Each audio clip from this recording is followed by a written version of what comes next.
Alright. Hi everybody, Power Rangers Red here, and today I'm going to be reviewing Power Rangers Lightspeed Rescue for the Sony PlayStation. First reviewed it for the Nintendo 64. Now this is probably the one I probably do remember having some memory of Scott playing it. First off, the graphics, if I can remember correctly, the graphics were alright. For Sony PlayStation standards, they were pretty good. The controls, well, I didn't play it, so I can't really say how the controls were. But Scott played it, and he really didn't say anything about the controls, so I assumed that they weren't the issue, that they were alright. Gameplay, well, side-scrolling, beat them up, so that's music, well, the music, they do have the theme song, of course, so that's a plus, but the music for rest of the levels is not from the soundtrack from the season. Many of some positives I can talk about say that the levels are inspired from actual scenes from the season, though, of course. And you get to fight Davolico and Luki and Viper and Olympius and a couple of the other demons of the week, we should say, because that's what they were in this season. When did I play this? Well, I didn't play this, but I remember Scott playing it. As I point out, my brother Scott playing it.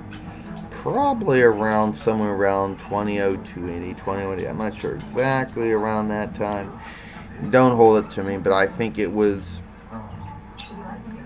I don't know. I would assume somewhere in 2002, and maybe around that or so. Late, maybe early summer, spring, I'm not sure exactly when. So yeah, this game, once again, just like its Nintendo 64 counterpart, DHQ made it. And unusual for a third party to make a Power Rangers game. Usually in the past, all Power Ranger games were made by Bandai and either approved by Nintendo or Sega at the time for either the Super Nintendo or the Sega Genesis or any of the other game consoles coming out at the time. And funny enough that this was made by DHQ and not by Bandai. And the only other Power Rangers game to be made was Power Rangers Super Legends, and that was made by Disney actually. So only two Power Ranger games that were not made by Bandai.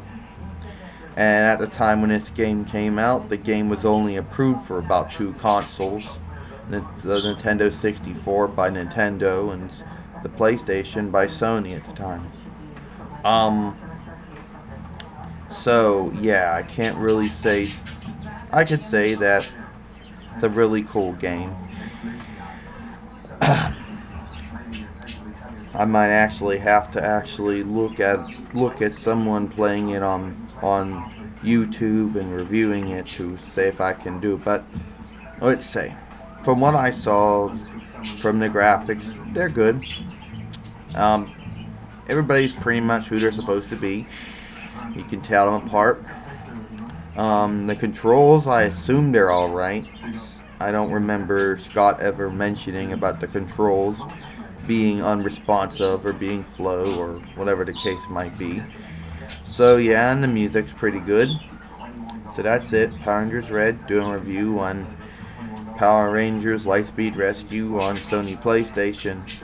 Please note, you might say I kind of skipping other games. Well, that's because after the first Mighty Morphin games, there weren't any other, after the Zeo game, there weren't any other video games made for any of the seasons, Turbo and Space and Lost Galaxy, Lightspeed, and after that, all those other seasons started getting video games, so I'll start reviewing those games in the future as well.